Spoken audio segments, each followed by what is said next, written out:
Olá, você, seja bem-vindo, seja bem-vinda! Estamos no ar novamente, Chave do Enem! Que bom que você está aqui comigo, ao vivo ou por demanda. O importante é você estudar, é você se preparar. Terceirão, tá chegando a hora, hein? Vestibular tá batendo a porta, já dá para ouvir ali os ares das mudanças de ciclo, hein? Isso é legal, isso é legal. Mas vem comigo porque quem está conosco há 3 anos já sabe que estamos encerrando o nosso ciclo. Mas para você que está chegando agora, deixa eu explicar. Já tivemos primeira semana do Chave com linguagens, segunda semana matemática, terceira semana passada, natureza, e agora é semana de humanas, é semana do coração, maravilhosa humanas, né? E teremos história e geografia.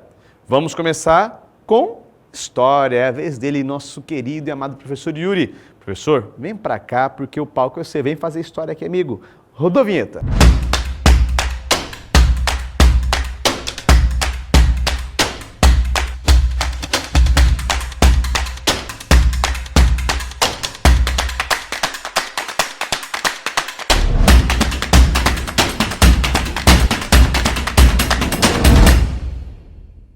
E aí, galerinha do Chave do Enem, beleza? Galera do terceiro ano aí, primeira aula do ano com a melhor de todas, a história. Vamos lá, vamos começar a estudar a história deste ano, tá? Pela Segunda Guerra Mundial e governo Vargas, né? Conteúdo aí que nós estamos estudando aí nesse momento, beleza? Vamos começar por uma questão da famosa, né, filósofa judia Arendt, tá? Muito bons os textos dela, vale a pena aí, principalmente a galera que gosta desse período aí, de estudar esse período sobre a Segunda Guerra Mundial, né? Infelizmente o que fizeram com os judeus, o Holocausto e tal, é bem interessante. O verdadeiro horror do campo de concentração, de extermínio, reside no fato de os internos, mesmo que consigam manter-se vivos, estarem mais isolados do mundo dos vivos do que se estivessem mortos. Porque o horror compele ao esquecimento. O mundo concentracionário, palavra diferente, mata-se um homem tão impessoalmente como se mata um mosquito. Uma pessoa pode morrer em consequência de tortura e de fome sistematicamente, ou porque o campo está superpovoado, a necessidade de liquidar o material humano supérfluo. Tá? Ao caracterizar a peculiaridade das ações nazistas nos campos de concentração, de extermínio, o excerto refere-se diretamente à ausência de condições básicas de higiene, à coisificação dos prisioneiros, ao respeito aos direitos humanos, ao prevalecimento do nacionalismo ou à escravização dos prisioneiros. Então, aí tu tem que, para matar essa questão aqui, tu tem que ler o texto, entender o que ela está falando, é uma questão perdão, de interpretação. Tá? E ali ela está falando sobre a questão da coisificação, né, que foi feito, o descarte, né, essa ideia descartável que foi feito nos campos de concentração. Né? São pessoas que poderiam morrer sem problema nenhum. Tá? Então, é triste falar isso, mas as pessoas, em um momento da história, já pensaram diga-se de passagem, não só naquele momento da história, até hoje, né, tu passa por um problema relacionado a essa coisificação das pessoas. Talvez não de forma tão intensa como nós tivemos nos campos de concentração, né, no Holocausto, mas ainda isso é algo que a gente deveria pensar, né, como ser pensante, como pessoas racionais que deveríamos ser. Tá? Então, ela está se referindo justamente à coisificação dos prisioneiros, né? Que eram pessoas que estavam ali, mas se não estivessem também não teria problema nenhum, então tu mata indiscriminadamente, tá? Impessoalmente, porque simplesmente essas pessoas elas estão ali, mas se elas deixassem de estar ali não teriam problema nenhum nisso, né? Então, Arendt vai ser uma das filósofas que vai trabalhar essa questão da banalidade do mal, tal, e essas questões relacionadas a isso, tá? Fica a dica, leiam ela que é bem interessante. Aqui nós vamos ter um texto, tá? Visual, que vai falar sobre uma das ações que nós tivemos na Segunda Guerra Mundial, tá? Vai falar ali sobre o território da Normandia, tá? Aonde essas tropas elas acabam vindo pelo Canal da Mancha e entrando ali no que nós conhecemos como Normandia. Esse evento histórico, retratado no mapa, é o bloqueio continental decretado pelo Napoleão Bonaparte em 1806, tá? Até, né, daria para dar uma confundida, né? Mas ali tu dizer tropas americanas em cima e canadenses fica meio complicado. B, a Guerra da Argélia, que culminou com a independência do país africano em 1966, né? Então, só que seria para baixo. O ataque do Terceiro Estado contra Luís XVI na Revolução Francesa de 1789. O desembarque das tropas dos países aliados na Normandia, no litoral da França, em 1944, tá? E a Guerra Franco-Prussiana, que colocou fim ao processo da unificação alemã em 1871. Então, tu tem alguns elementos importantes, tá? Ali vai falar sobre o dia D, né? Já tem uma setinha ali mostrando, né, o dia D. Tu vai ter ali em cima as tropas americanas e canadenses. Então, se tu parar para analisar com um pouco mais de atenção, fica bem difícil de tu errar essa questão, tá? Então, é o que eu sempre digo. Trabalhamos aqui o basicão, tá? Porque o basicão não pode se errar. Não pode se errar o basicão, né? O basicão tu tem que ir lá, olhar para o olho da questão aqui e matar ela sem dó, tá? O basicão não pode passar. Depois, mais difíceis, aí até tu pode, né? Mas o básico tem que acontecer de forma categórica, tá? Vamos lá. Essa daqui é uma questão relativamente fácil.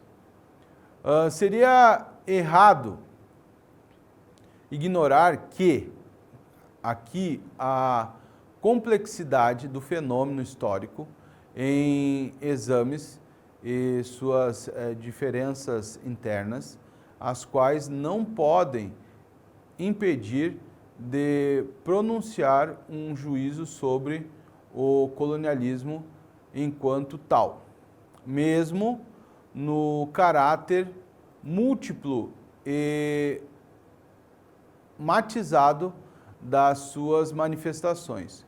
O colonialismo é sinônimo de pilhagem e de exploração e implicou em guerra.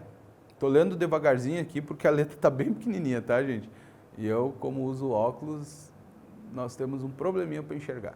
Em agressão e na imposição em larga escala de formas de trabalho forçado em dano das populações coloniais, mesmo quando se declarou movido pelo intenso humanitarismo, de promover a realização da paz perpétua e a abolição da escravidão. E mesmo quando alguns expoentes políticos ou alguns ideólogos das grandes potências do Ocidente acreditaram sinceramente em tais boas intenções. O texto acima traz uma das formas com os regimes coloniais foram compreendidos, justificando a eclosão de movimentos independentes pela África e da Ásia durante o século XX em um processo denominado de descolonização afro-asiática.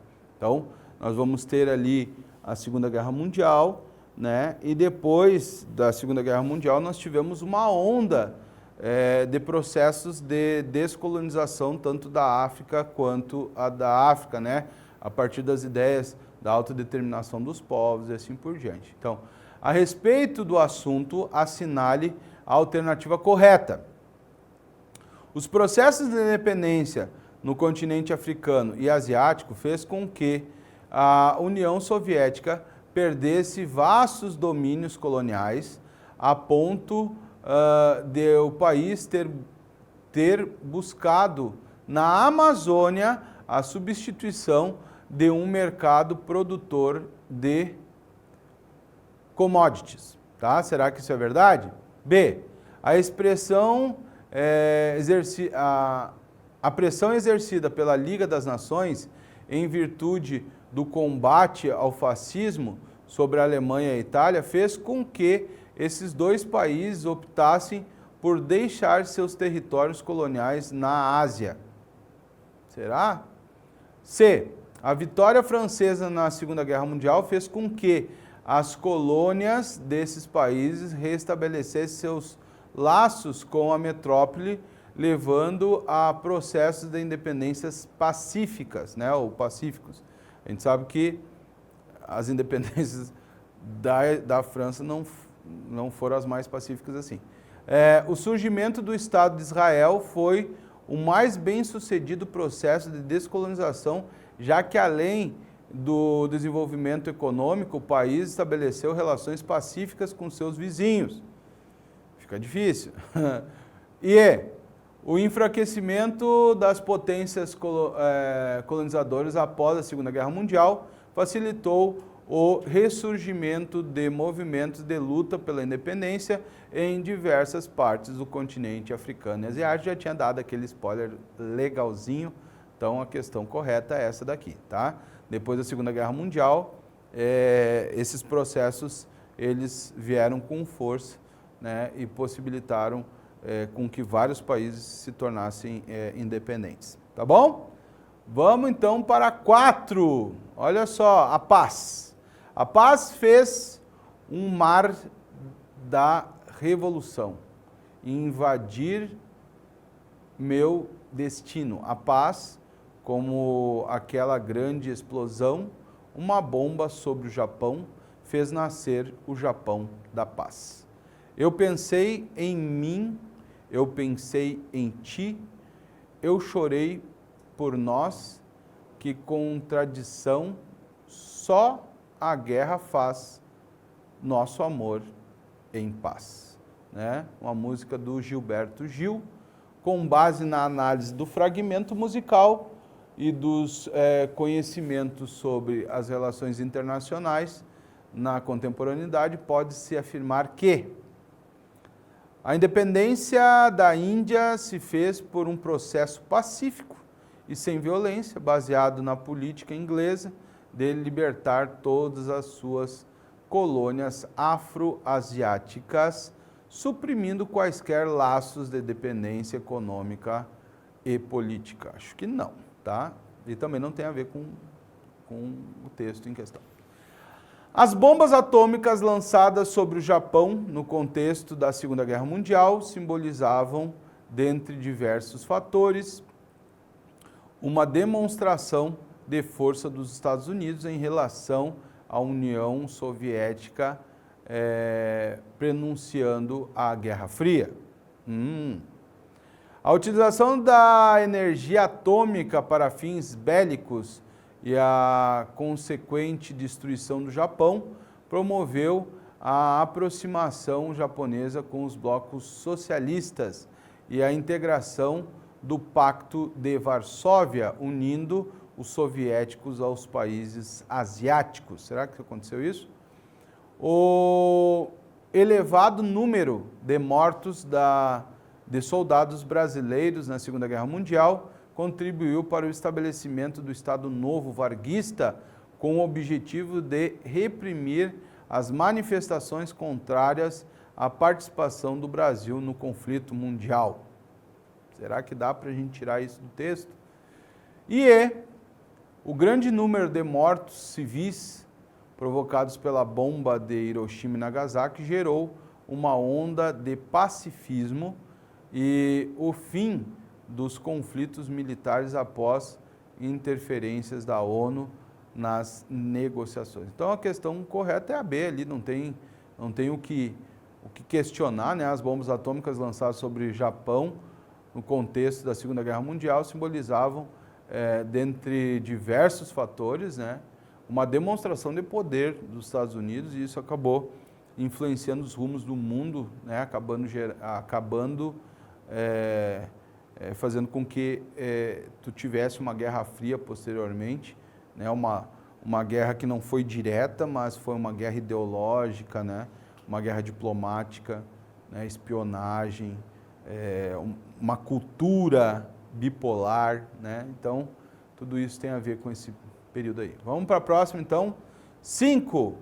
O final da Segunda Guerra Mundial, em 1945, teve impacto na política brasileira no período porque expôs a contradição entre... Eita, essa daí nem Getúlio conseguiu se livrar, hein? O esforço nacional de construção de mercados regionais e a unificação no plano internacional do mercado global.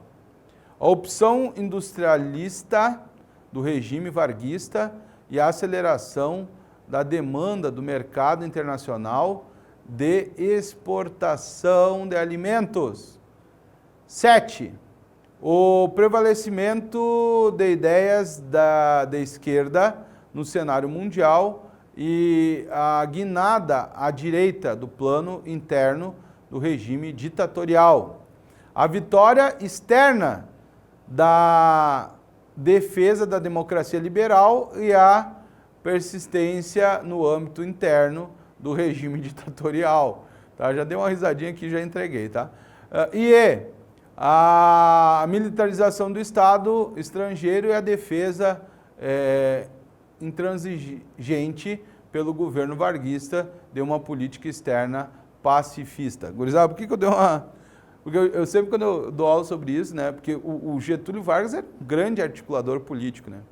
Mas ele se colocou numa situação no final da Segunda Guerra Mundial que nem ele conseguiu sair.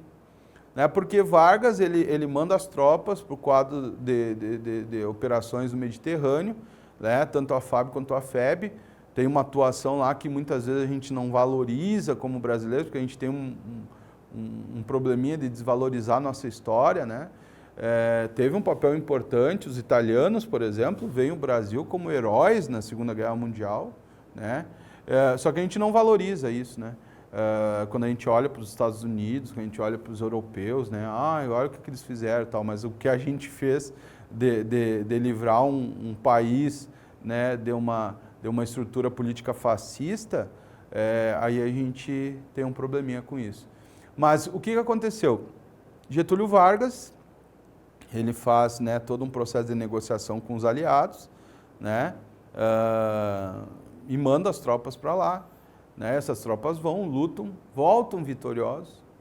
Só que aí eles lutaram pelo mundo livre, né, que falava. E aí, quando chegam no Brasil, Getúlio Vargas era um ditador, pleno Estado Novo.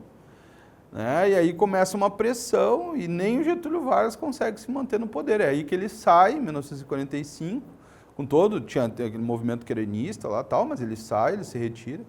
Né? Então, ele não consegue permanecer no poder justamente pela essa condição que ele se colocou, né? De ter lutado, ter mandado tropas, né? E ser um governo ainda ditatorial aqui no Brasil. Tá? Então, eu acho bem interessante esse período da história do Brasil.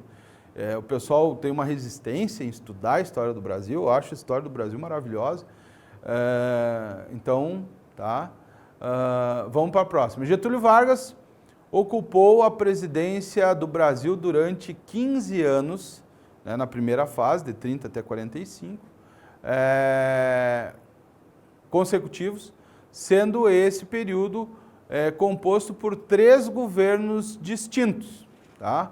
Observando as características de cada governo da chamada Era Vargas, dentre as alternativas abaixo, assinale aquela que apresenta a informação correta.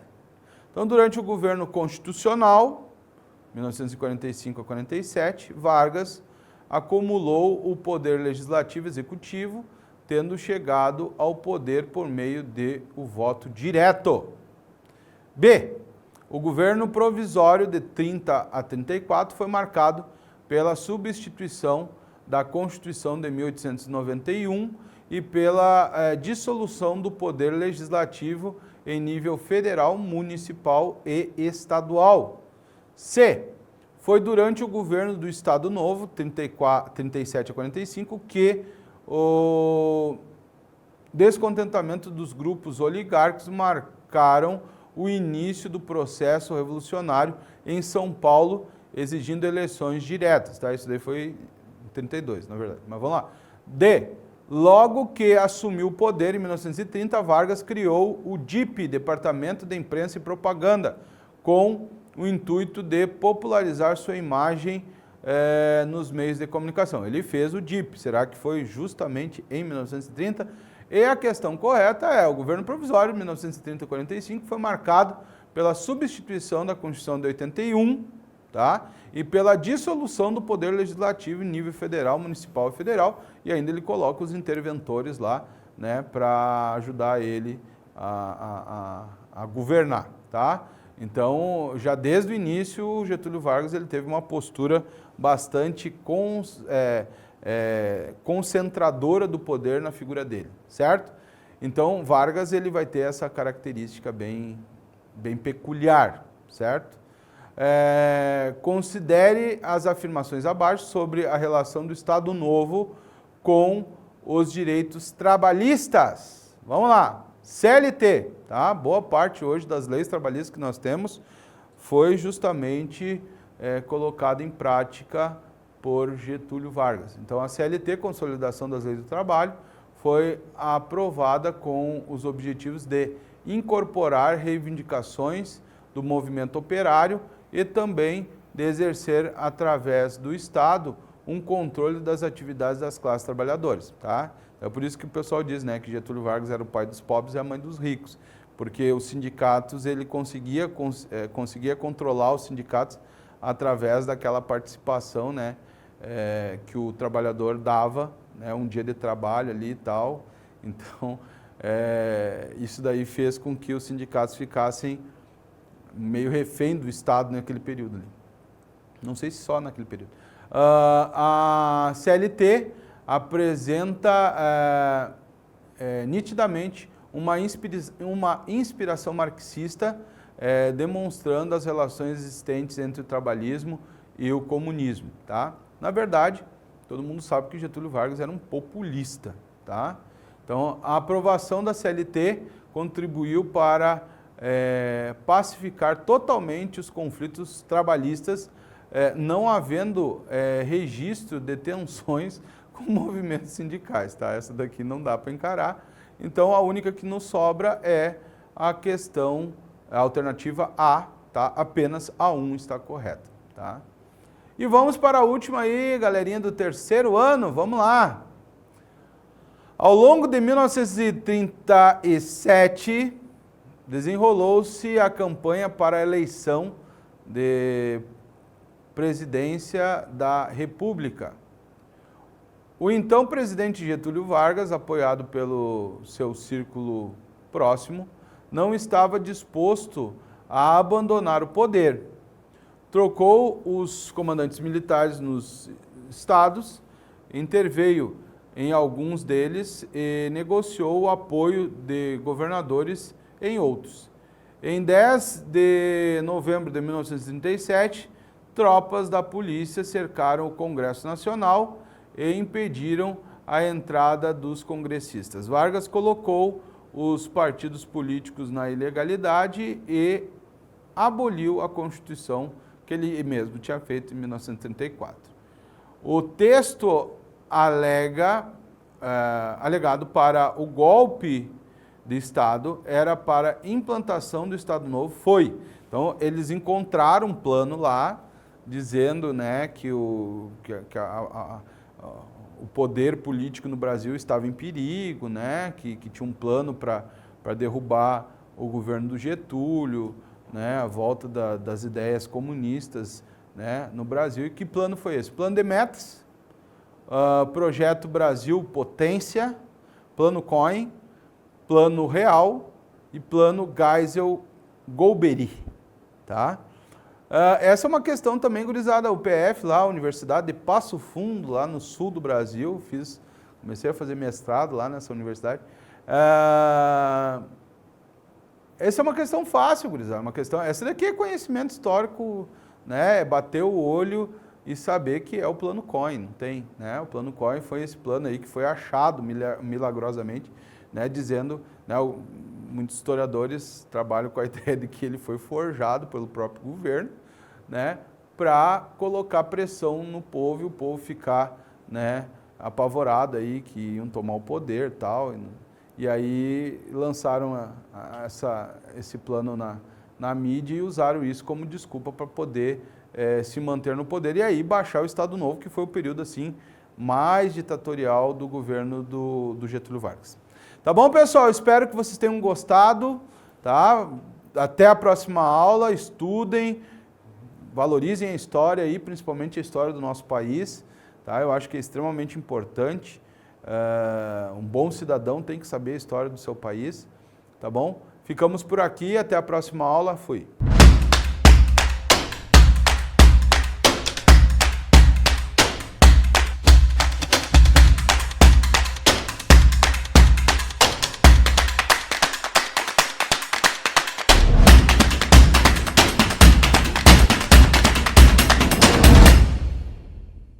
É isso aí, agora acabou a história, vem para a geografia, vem comigo porque nós vamos caminhar juntos. Sim, geografia, para você que não sabe, é comigo mesmo. Fico aqui com você agora até o final da nossa live, da nossa aula. Lembrando que semana que vem começamos novamente o ciclo com linguagens. Mas agora, olha só, do coraçãozinho, geografia para vocês no ar. Professor, o que nós vamos estudar em geografia nesta live? Vamos lá. Seguindo a nossa linda e maravilhosa apostila de geografia, vamos estudar geologia e relevo do Brasil e clima e vegetação do Brasil, pegando ali as primeiras unidades da sua apostila. Belezinha, então? Quer ficar com a apostila do lado? Ajuda você também, hein? Fez simulado? Coloca aqui no chat, eu fiz o simulado. Eu estou estudando para o chave do Enem. Aliás, não estou estudando com o chave do Enem para o Enem. Tá chegando. Em breve a gente fala das datas aqui e dá mais dica para vocês, hein? Sem demora, eu sei que você está querendo descansar, estudar, fazer trabalho. Vamos então começar. Vamos lá. Primeira questão, que lá no seu simulado é questão 9, hein? Vamos de 9 a 15 com geografia. Diz o seguinte: diversas classificações do relevo brasileiro foram realizadas nos últimos anos. A evolução das classificações mostra o avanço tecnológico a serviço da ciência. Na década de 1940, o professor Haroldo de Azevedo classificou o relevo brasileiro a partir de esboços pré-existentes. Nas décadas de 1950 e 60, o professor Aziz Absaber, com auxílio de fotografias aéreas, realizou uma outra proposta de classificação do relevo, proporcionando maior detalhamento da proposta feita pelo professor Haroldo. Na década de 1980, o professor Jurandir Ross realizou uma nova classificação do relevo brasileiro, com base nas classificações anteriores e nas informações obtidas pelo projeto Radam Brasil. Este programa visava a implementação de pesquisa no campo de aplicação do sensoriamento remoto para levantamento de recursos naturais e tornou-se o maior projeto mundial de cobertura radargramétrica efetuada com radar aerotransportado. Bom, vem para cá. Seguinte, para você que não ouviu falar, lá nos anos 80 e 90, o Brasil realizou um projeto, né? Começou nos anos 80, terminou no final dos anos 90, um projeto de ponta na área de pesquisa. Existe um setor da geografia que é geotecnologia, geoprocessamento, que nós obtemos dados de satélites ou de outros sensores para analisar a superfície da Terra. E esse projeto ele focou no uso de radares, ou seja, sensores que emitem uma onda mecânica, essa onda mecânica atinge o objeto, volta e consegue identificar o que está ali. Distância, composição, formato, vários elementos. E o governo então investiu na compra de aviões equipados com radares, que a gente chama de radargrametria, tá? Que é medição a partir de radares. E durante todas essas 2 décadas, aviões mapearam o Brasil com alta precisão. Mas só mapear não resolve. O professor Jurandir Ross, da USP, um grande geógrafo, ele analisou esses dados, processou esses dados já usando computadores, o que era novidade na época, e obteve uma nova classificação do relevo brasileiro. Deu para entender o contexto aqui? Dito isso, vamos lá. De acordo com o texto, é correto afirmar que o professor Haroldo de Azevedo usou imagens de satélites. Já arrisca, meu querido, já arrisca, meu querido. Haroldo de Azevedo, década de 1940, não existia ainda satélite. Lembrando que satélite é só na Guerra Fria ali, depois que Sputnik foi para o espaço, por aí vai. Então já elimina. B. O professor Aziz Absaber utilizou o radar aerotransportado na construção da classificação do relevo? Meu querido, olha só como essa questão é interessante. É só ler, é só interpretar. Você já viu que ele não fez isso. O texto diz que somente Ross fez isso. Então já elimina. O professor Jurandir Ross conseguiu mapear a fauna brasileira utilizando sensores remotos. Em algum momento esse texto falou de animais, de fauna. Falou disso. Dá para pesquisar fauna com radar? Será que dá para ver o mico-leão-dourado com radar? É óbvio que não, isso observa grandes estruturas, então já elimina também, D. O avanço tecnológico a serviço da ciência foi paulatino no que tange a classificação do relevo apresentada? E aí? O uso de tecnologias modernas está presente na classificação de relevo, evidenciando que mesmo no século XIX foram realizadas 3 classificações do relevo? Essa questão dê de presente, Dê de presente para você. É óbvio que a tecnologia ela vai melhorando, aperfeiçoando o conhecimento que nós temos. Nesse caso, o conhecimento da superfície da Terra. O projeto RANAN Brasil ainda é considerado o maior projeto do mundo que usou radares para mapeamento. E essa classificação do professor Jurandir Ross é a classificação que nós ainda usamos na geografia escolar, mas também na geografia aplicada, na geografia usada lá para recursos naturais. Deu para entender? Faça a questão, é mais interpretação do que geografia, hein? Vem comigo, 10ª questão, segunda questão nossa aqui do Chave do Enem. Então apareceu um mapinha, texto 2, eu vou começar por ele, que é o mapa, que coloca ali escudos cristalinos e bacias sedimentares. As 2 principais bases geológicas do Brasil. Lembrando que o relevo se estrutura a partir da base geológica.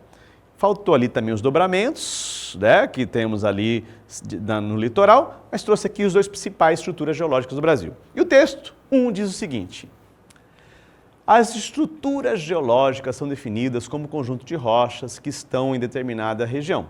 Essas rochas foram formadas ao longo do tempo, há milhares e milhões de anos. Nós sabemos como a educação adventista que fica na escala dos milhares, e devido principalmente à ação de agentes modificadores, se tornaram diferentes estruturas. São 3 tipos de estruturas geológicas classificadas atualmente: escudos cristalinos, bacias sedimentares e dobramentos modernos. A estrutura geológica do Brasil é constituída por escudos cristalinos, bacias sedimentares e terrenos vulcânicos, que é o terceiro que faltou ali no mapinha. Tal estrutura é distinta do restante da América do Sul, em que há dobramentos modernos. No caso do Brasil não tem. Dobramentos modernos são choques de placas. De acordo com a formação geológica, é possível afirmar que o Brasil apresenta basicamente 2 tipos de estruturas mais marcantes: escudos cristalinos e bacias sedimentares. Olhando ali, vamos responder. Sobre a estrutura geológica do Brasil, avalie as assertivas a seguir.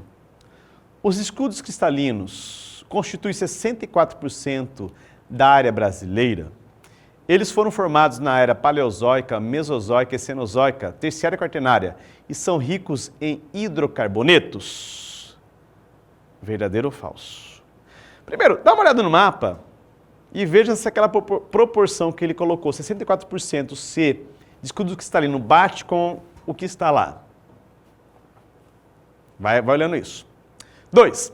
Bacias sedimentares constituem 36% da área brasileira e pertencem à formação arqueozoica, muito antiga, tá? São áreas economicamente importantes para o país, pois se encontram minerais metálicos. Olha a proporção. Bacia sedimentar é a menor parte? 3. A geologia do Brasil se destaca mundialmente pela quantidade e diversidade de recursos minerais existentes no subsolo brasileiro. A exploração de tais recursos faz do país um importante produtor de bens minerais. Fato, né? Isso aí você já sabe desde o 7º ano. Esse é conteúdo do 7º ano, tá? O Brasil produz muitos minerais diversificados. Mineral radioativo, o Brasil tem produção de urânio, minerais metálicos, não metálicos e por aí vai. Além, é claro, de hidrocarbonetos. Tá vendo em física isso? Já vi em física isso, né? Petróleo, tá? Então, correto. O Brasil apresenta base estrutural cristalina antiga e rígida? Sim, o Brasil é um país cuja base ela é muito marcada por ser antiga, cristalina, resistente. Tá, professor, o senhor falou da 3 e da 4 e as outras ali? E as outras ali? Queridos, olha a pegadinha. A afirmativa 1, fica correto se eu colocar lá. As bacias sedimentares constituem 64% da área brasileira.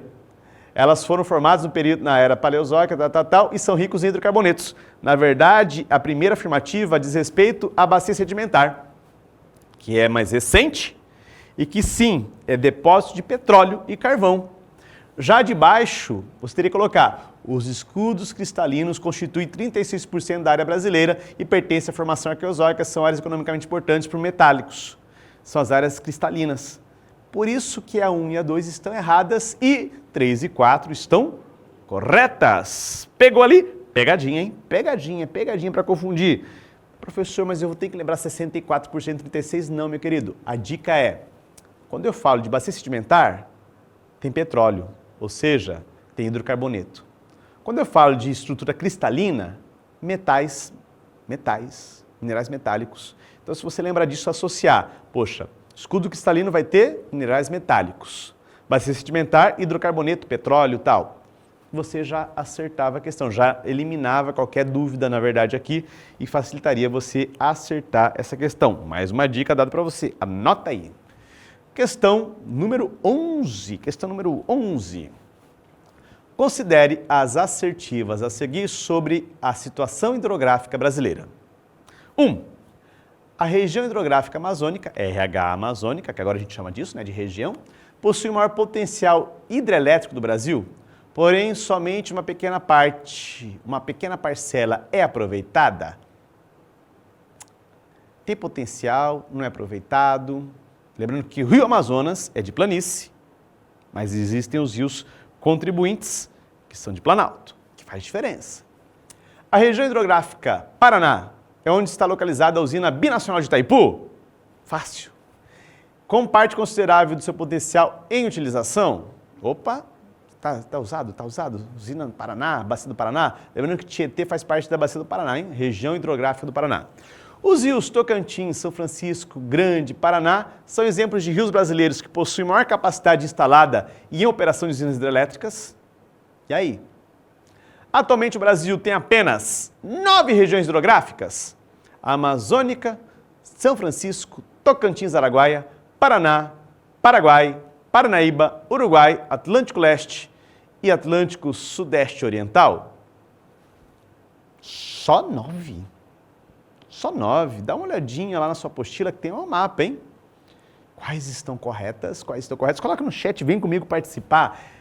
1, 2, 3, 4 e 5. Quais estão corretas? Qual alternativa você marcou como correta para ser mais preciso ali? Já veio a resposta? Está comigo aqui? Vamos lá então. Dou-lhe uma, dou-lhe duas, dou-lhe três e 1, 2 e 3 estão corretas. De fato, região amazônica, o rio Amazonas é de planície, que não facilita tanto a sua que não permite a exploração de hidrelétricas, mas os seus rios contribuintes são de planalto e por ser uma região de floresta, foi pouco explorado. Há uma grande discussão sobre isso, explorar ou não uma região amazônica para produzir hidroeletricidade. Tocantins, São Francisco, Rio Grande, Paraná são exemplos de rios que são bem usados na produção de energia. São Francisco não é no sertão, professor? É, e tem várias usinas. O Rio São Francisco, ele tem um fluxo contínuo de água. Lembrando que a nascente dele é na região tropical, onde a chuva tem uma regularidade. Por que está errado a quinta? Eu até coloquei esse mapinha.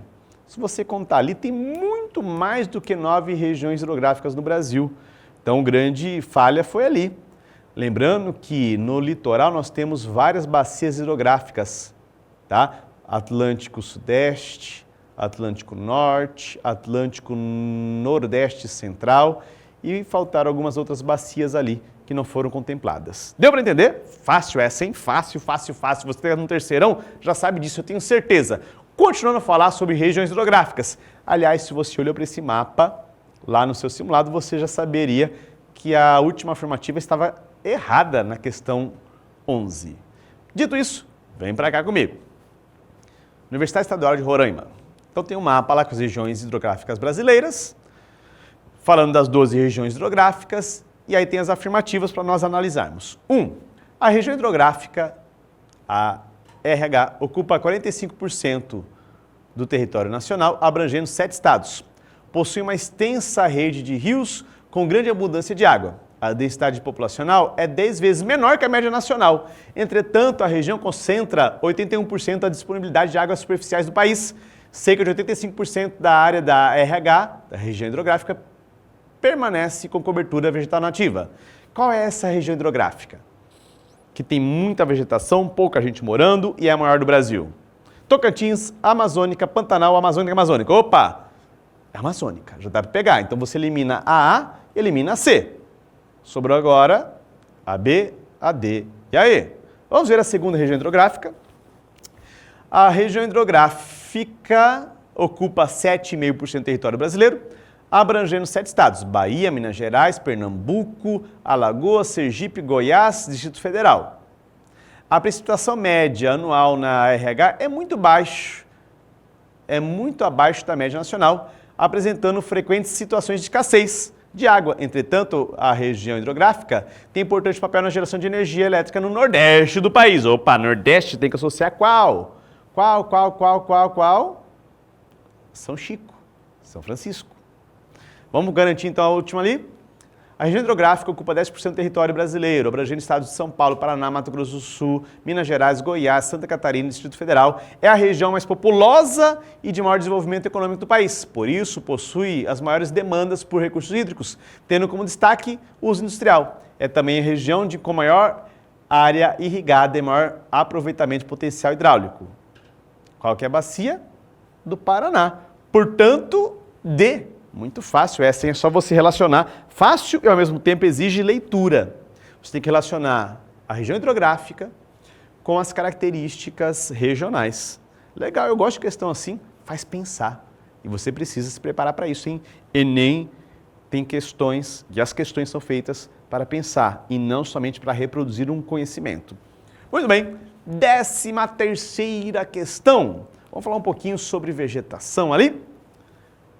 Universidade Estadual do Ceará, falando de campos sulinos. O termo campos sulinos é utilizado para denominar as regiões campestres nos 3 estados da região sul do Brasil: Rio Grande do Sul, Santa Catarina e Paraná. Apesar de ocupar menos de 7% da superfície terrestre do Brasil, essa região é bastante heterogênea, tanto nas suas condições climáticas e de solo, quanto em relação às suas fisionomias vegetais e à contribuição da vegetação campestre em termos de área. Sobre os campos sulinos, suas características e correlações ambientais, analise as afirmações a seguir. 1. A diversidade dos campos sulinos é evidenciada quando se observa a sua ocorrência em outros biomas, como Pampa, na metade do sul e oeste do Rio Grande do Sul, e na vegetação campestre do Planalto Sul brasileiro, onde faz parte do bioma da Mata Atlântica. Tem campo em outra área do sul do Brasil? Vamos ver. O termo estepe é utilizado para designar campos sob ação de clima, onde a baixa precipitação durante a estação quente impede o crescimento da vegetação florestal, o que não é o caso do sul do Brasil. Estepes são de regiões mais secas, o que não é o caso do sul do Brasil, que chove, mas mesmo assim tem campos. E 3, a aparência geral dos campos, ou seja, a sua fisionomia, é determinada em grande parte pela estrutura da vegetação e, de modo particular, pelo grau de cobertura, pela altura do estrado arbóreo e pela presença de espécies lenhosas. Lenhosas quer dizer que tem bastante troncos. E aí, quais estão corretas? 1, 2 e 3, quais estão corretas? Quais? Vem no chat, eu quero antes da resposta que você coloque aqui para ver sua participação. Dou-lhe 1, dou-lhe 2, dou-lhe 3. 1 e 2 estão corretas. Por que está errada a terceira? Espécie lenhosa, não há tanta vegetação lenhosa, porque são campos, extrato arbóreo, árvores com troncos. Não, quando eu estou falando de campo, predominam as herbáceas. Professor, mas tem campo sulino fora do Rio Grande do Sul? Tem. No Paraná nós temos os Campos Gerais, dentro do bioma da Mata Atlântica, numa região onde a questão do solo é específica, também acontece a cobertura, ocorre ali a cobertura de campo sulino, não só nos pampas gaúchos. Deu para entender? Essa questão é um pouco mais complexa, mas é importante você aprender comigo para não errar lá no dia da sua prova do vestibular e da prova do Enem. Vem comigo então, vamos, olha só, hoje está voando, hein? A aula de humanas passa correndo, por quê? Porque é mais legal, porque é do coração, humanas, né? É top. 14ª questão, penúltima questão da nossa aula de hoje. A respeito das regiões brasileiras propostas oficialmente pelo IBGE, observe as afirmações abaixo. De acordo com a regionalização do IBGE, o Nordeste é a região mais extensa, bem como o maior número de unidades da federação. Então vamos lá? Tá com dúvida? Coloquei um mapinha para você lembrar. Olha o Nordeste ali na costa atlântica brasileira ao norte, né? Nordeste é a região mais extensa? Opa! Vamos comparar a área do Nordeste com as outras? Será que a região Nordeste é a maior? É que tem mais unidades? Tá, unidade é fácil. 1, 2, 3, 4, 5, 6... Tá, unidade eu conferi. É mais. Só que é mais extensa? Dá uma olhada no mapa, proporção, noção de proporção. Apesar do Sul ser a menos extensa, opa, a região Sul em tamanho é menor? Dá uma olhadinha. Ela não é a que concentra a menor população e menor densidade demográfica. Então, estou falando que o Sul é menor, mas também não é a que tem menos população e nem menor densidade demográfica. Guarda ali. A região Sudeste é a que possui maior população absoluta, além de uma alta concentração econômica, possui 3 estados e o Distrito Federal? Tá, começou bem. Mas o Distrito Federal fica no Sudeste? Fica não, né? Centro-Oeste, esse aí já vai eliminando, ó, Centro-Oeste, está lá em Goiás, já elimina essa. A região Norte do Brasil é a mais extensa entre os 5? Vamos lá, dá uma olhada lá, na proporção. Composto por 7 unidades de federação, vamos contar? 1, 2, 3, 4, 5, 6, 7. Opa, bateu. Entre os quais estão Roraima, tá lá no mapa. Amapá, opa, Tocantins, com certeza. No Nordeste brasileiro, o Ceará é o estado mais extenso, seguido de Pernambuco e Bahia. Olha lá para o Ceará. O Ceará é o maior estado do Nordeste? Eu coloquei um mapa para ajudar a sua vida, hein? Na resolução. Não, é óbvio que não, né? A Bahia é maior. Estava muito fácil. Ficamos em dúvida ali algum? Ficamos? Ficamos, né? Então vamos ver qual é a correta. Coloca no chat, vem comigo. 1, 2, 3 e valendo. 2 e 4 são as corretas, né? A 1, Nordeste não é a região, não é a mais extensa do Brasil? Não é. Né? E também não é a maior unidade, só é a maior unidade de federações, isso sim, é que tem mais estados. A3, Sudeste é que possui maior população absoluta? Sim. Alta concentração econômica? Sim. 3 estados? Sim. Distrito Federal? Não. Foi a única parte que fez que não estivesse errado. Se não estivesse lá, se estivesse depois de 3 estados, ponto final, estava certa. Se você não ler até o final, meu querido, corre o risco de errar, hein? Por isso, leia, se prepare, faça simulado. Chave do Enem está aqui, hein? Faça simulado. E para fechar, opa, fechei, já dando spoiler, mas vamos embora.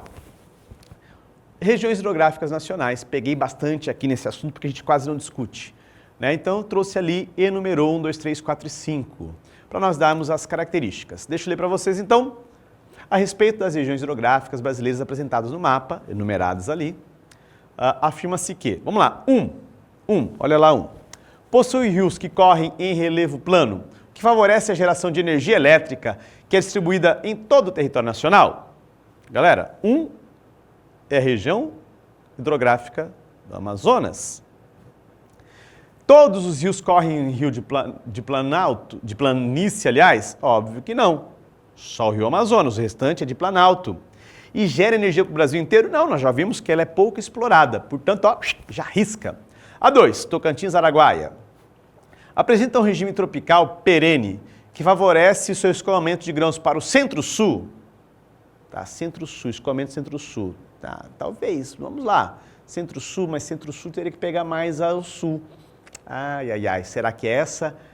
3, ali, Pantanal. Possui rios com regime tropical intermitente. O rio seca e depois enche. O rio seca e enche.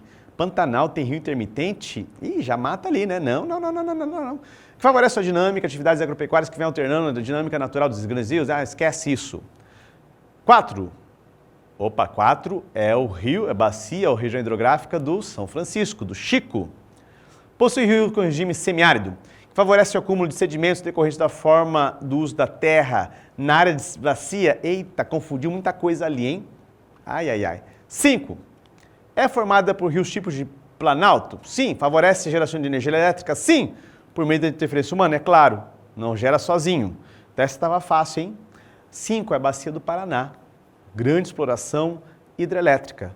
E esta é a resposta correta. E aí, mandaram bem no primeiro ciclo do Chave do Enem? Língua portuguesa, língua inglesa, literatura, matemática, química, física, biologia, história e geografia para fechar esse ciclo. Lembrando que agora nós começamos o segundo ciclo, abrindo o simulado de linguagens, literatura e língua portuguesa. Não perca, semana que vem estaremos aqui juntinhos, eu e você e os nossos queridos professores de linguagens. Desejo a você um bom descanso, um bom estudo, aproveite para tomar uma boa água, cuidar da hidratação, cuidar da saúde e cuidar das pessoas que você ama, hein? Um forte abraço e até mais!